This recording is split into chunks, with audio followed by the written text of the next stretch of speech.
This is the fourth part in a short series of videos responding to Liana K's gish-galloping rant to anti-feminists, to which I've linked in the low bar so that anyone can see what I'm responding to. The first, second, and third videos in the series are also linked in the low bar. In this video, I'll begin with Liana's claims about feminists and sexual assault prevention. Liana, I ended the last video pointing out that you totally dropped the ball on this. Listening to you insert minimizing language into your grudging acknowledgement that men can be victimized, all while making sure not to use the word rape in that sentence, was incredible. If the sexes were reversed and you were an MRA, feminists would be screaming rape apology. Guess what, Liana? Women do rape. Include forced to penetrate in the CDC's definition of rape, and their intimate partner and sexual violence surveys show that about 40% of respondents reporting being raped in the 12 months prior to the survey report female perpetrators, according to the 2010 report, and subsequent surveys haven't dramatically changed that result. And feminists' push to portray sex as something men do and women only experience does nothing to help protect either sex from future victimization. You claim that sexual assault prevention has been a feminist issue for 40 years, but that's really false framing again. For 40 years, feminists have struggled to redefine sexual assault from a perpetrator's deliberate act of contravening a victim's right or ability to refuse sex to an accuser's experience of dissatisfaction with, dysphoria over, dislike of, or regret for a sex act. Feminists have fought to include in its definition sex acts in which the woman actively participated when she had a choice, but for whatever reason, later wishes she had abstained. The researchers at the nice end of feminism noted a push by more strident feminists to create research that would, quote, make, end quote, sexual violence, against only women and girls, of course, look more prevalent in society. To that end, Gloria Steinem actively promoted the work of Mary P. Koss, who popularized a research method which ignores women's assessment of our own experiences and writes the researchers' own opinion over them. About 3/4 of female respondents Koss labels as rape victims disagree with her assessment, with nearly half of them choosing to have sex with their alleged rapist again. Koss, by the way, is the person who coined the definition of rape, which the CDC is using to obscure results showing a high prevalence of male victims of female perpetrators. So after deliberately using vagueness and obfuscation to falsely inflate whatever rape statistics her research would obtain, Koss designed it to avoid exposing the fact that her survey method would net high stats on female perpetration as well. Koss's work is the basis for all statistics used to support claims of a rape epidemic on university campuses that rivals the environment in the war-torn Congo. Koss's work is the basis on which feminists claim that 95% of rapists are men, thereby marginalizing all victims of female perpetrators. None of that is an effort to reduce rape. It's an effort to create the illusion of a need for programs, law, policy, consultants, and information campaigns, all of which can be used to justify requests for public funding. And what have feminists done with that funding? They've created hysteria on university campuses. They've perpetuated the illusion that rape is more prevalent than it is, that women are helpless victims in waiting, and that male victims and female perpetrators are rare, and somehow therefore do not merit the same concern, consideration, or response. They've run campaigns to muddy the waters of communication between university students to the point where a young man can never count on the veracity or validity of a young woman's consent. How does hindering good communication between women and men reduce rape, Liana? How does ignoring women's equal agency and men's equal vulnerability reduce sexual violence? You seem to think that if you mention Andrea Dworkin enough, it'll erase anti-feminist criticism of feminism's actual mainstream, like Gloria Steinem's promotion of Mary Koss's dishonest survey methods in Ms. Magazine, leading to Koss's work being cited on the Senate floor in the promotion of the Violence Against Women Act. We are not going to forget that Susan Brown Miller and other second-wave feminist icons flat out lied to Congress during the 1978 hearings before the House of Representatives Subcommittee on Select Education 95th Congress Second Session on H.R. 7927 and 8948, when they claimed there was no evidence of battered husbands, when during that same hearing they selectively quoted from work that, in the parts they did not quote, contradicted them. Aaron Pizzi's writing. We're not going to forget that feminists have demonized and attacked the careers of researchers like Murray Strauss, whose work exposed bias in the body of research the feminist establishment used to lobby to gender domestic violence law, and has used in their fight to keep it that way. We are not going to forget that the National Organization for Women, a mainstream organization which represents feminism's legal interests, has used its influence to prevent reform in custody law and property division in divorce, and also lobbied to alter child support law to increase the number of men whose pay dropped or employment ended during a recession would be at risk for felony conviction and imprisonment. In your own words, Liana, it's easy to deflect. It's easy to point the finger at radical feminists like Dworkin. But the fact that she existed is not a get-out-of-criticism-free card for the rest of feminist history. It's time you got over her, Liana. She's not coming back. Repeating how unimportant you think kill all men is will not make impugn all men or imprison all men sound any better. Nor does your list of stars make mainstream feminism sound any better, given that some of the names on that list only agreed to call themselves feminist after being bullied into it on social media by the movement's rabid, thin-skinned third wave. If anything, that is who they represent, the feminists so triggered by a woman's choice to not identify as one of them, that they flooded them with the same kind of heckling which social justice warriors call harassment when it happens to one of their own. Those women's choice to do a 180 and become, quote, feminists, end quote, and Lena Dunham's undeserved success get talked about not because of how, quote, out there, end quote, the hecklers are, or Lena Dunham is, but because they show feminism's undue influence in the media's establishment. If a woman wants to have a career in entertainment, journalism, or as a commentator who isn't identified as right-wing, she must identify as a feminist or keep her mouth shut about politics until she's too big and too important to be ignored. To do otherwise is career suicide. For women like Lena Dunham, feminism can even become a substitute for talent.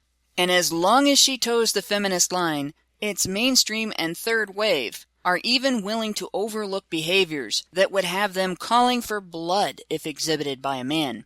What do feminists demonstrate by creating such an environment? They show that their environment is not about equality, but ownership of women to be used as political fodder. How does that make the world one bit better?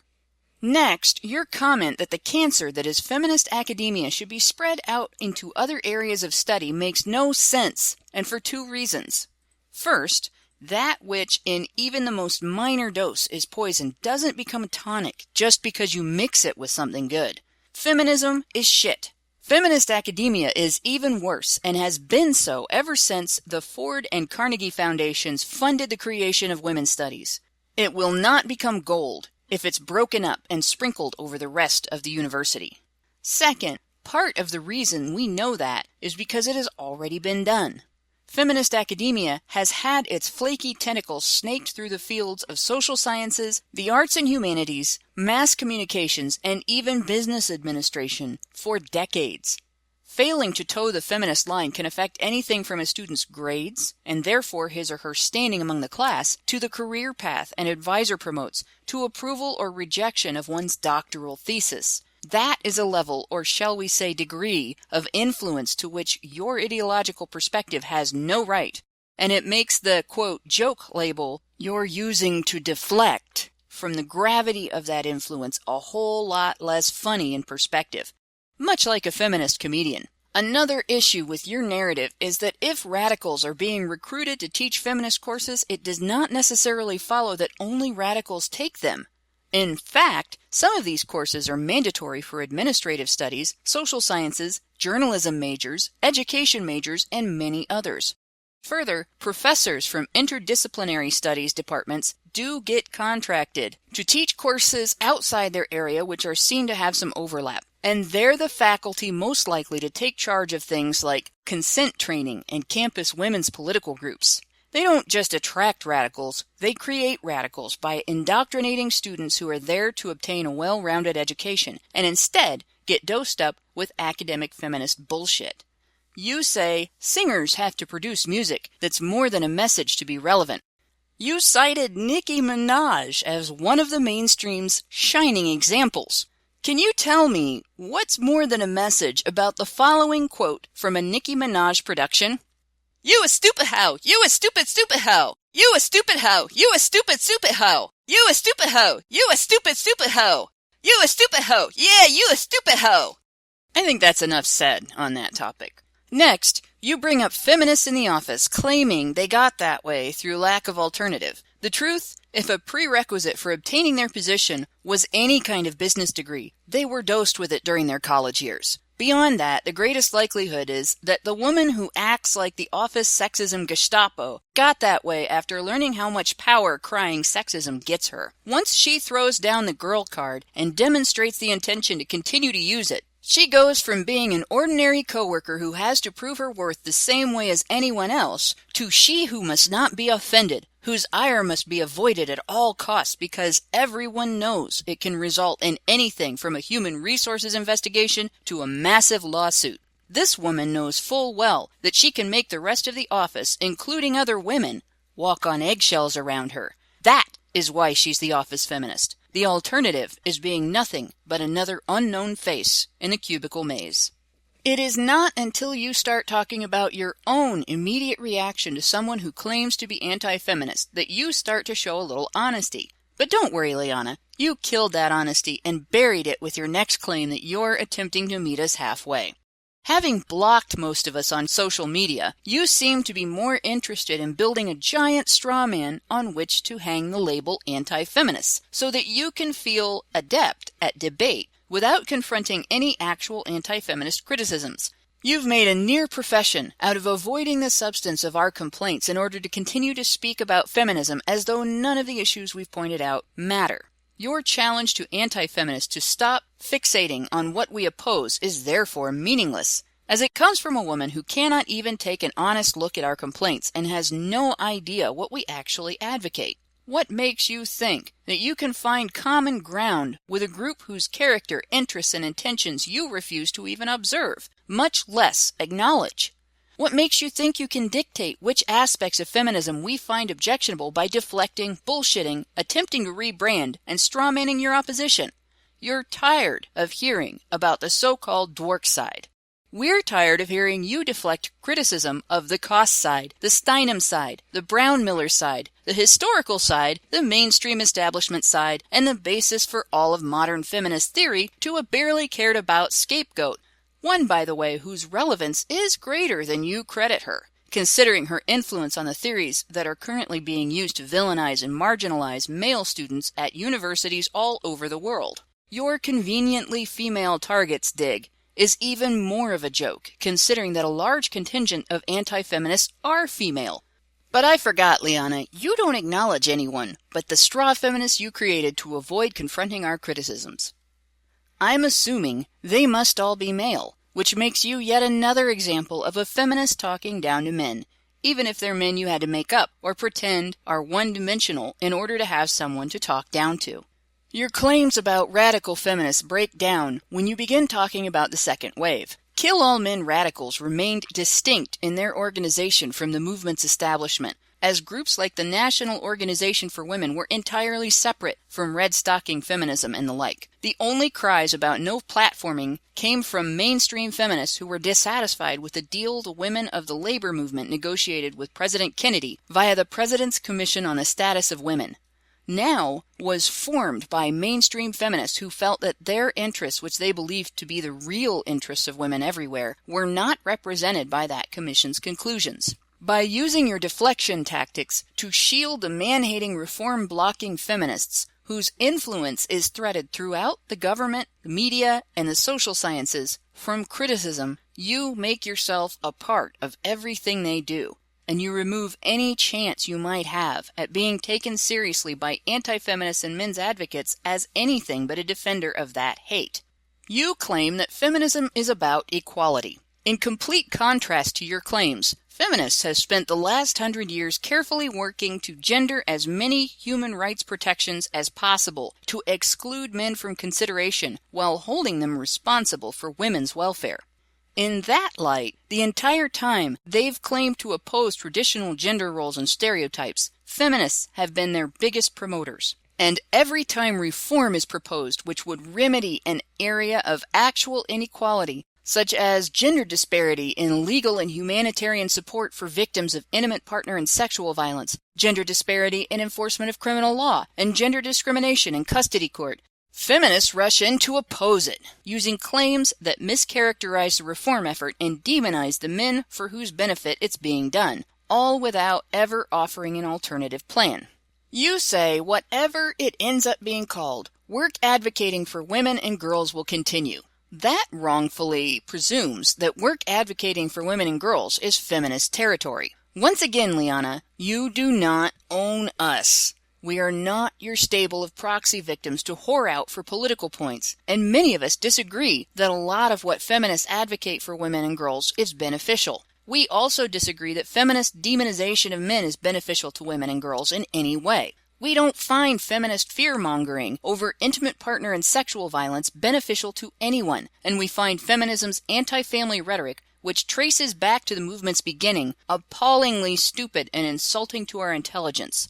As such, many of us don't consider feminism to be advocacy for women and girls, but instead a political movement that exploits society's benevolent and protective attitude toward women and girls for political leverage for goals which in the long run have been harmful and damaging to all of society, including women and girls. Therefore, anti-feminism, a movement to oppose that exploitation, is advocating for women and girls. As long as your movement continues to fight its political battles by using women the way it does, we will continue to fight to be free from that association. You are speaking in our names without our consent. You're just going to have to deal with the fact that we're going to speak out and correct the record. You say that just saying a viewpoint is stupid isn't enough unless you can provide facts that contradict that viewpoint. Well, Liana, how would you know what most anti-feminists provide when, as I said before, you respond to substantive evidence-based arguments against your viewpoint by blocking the person stating them?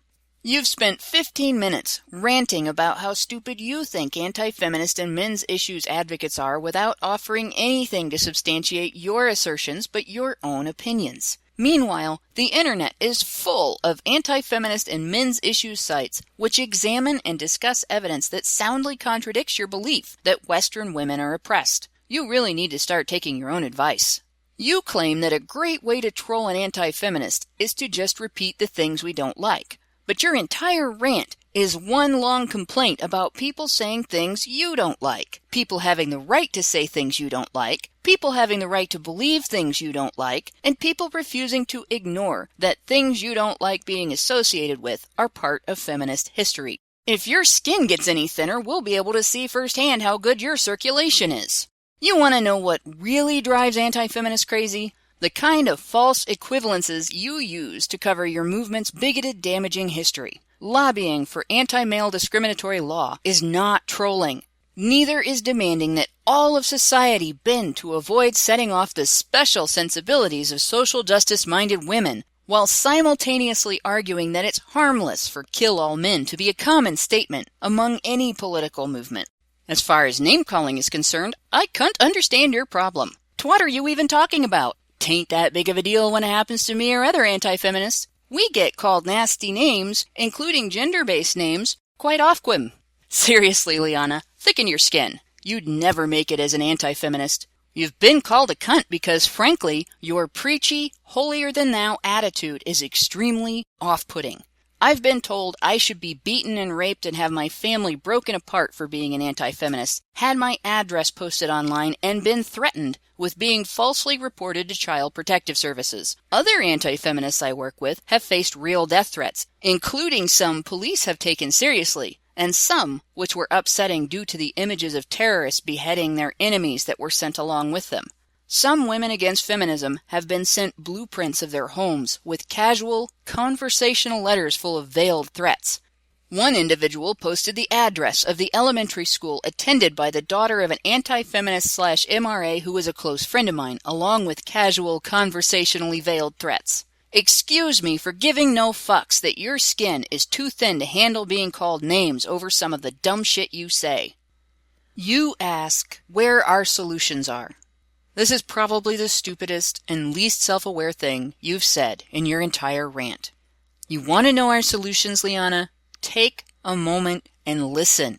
No, not to your straw anti-feminists, but to the actual groups that are advocating for legal reform. Try paying attention to the majority of non-feminist criticisms of feminism instead of focusing on what you think is low-hanging fruit. You claim not to recognize yourself in those criticisms, but for a person who doesn't think her own behavior is under discussion, you sure have taken them personally. You might want to consider why that is. If that is, you're not too closed-minded to give the points made in this response to your rant any consideration at all.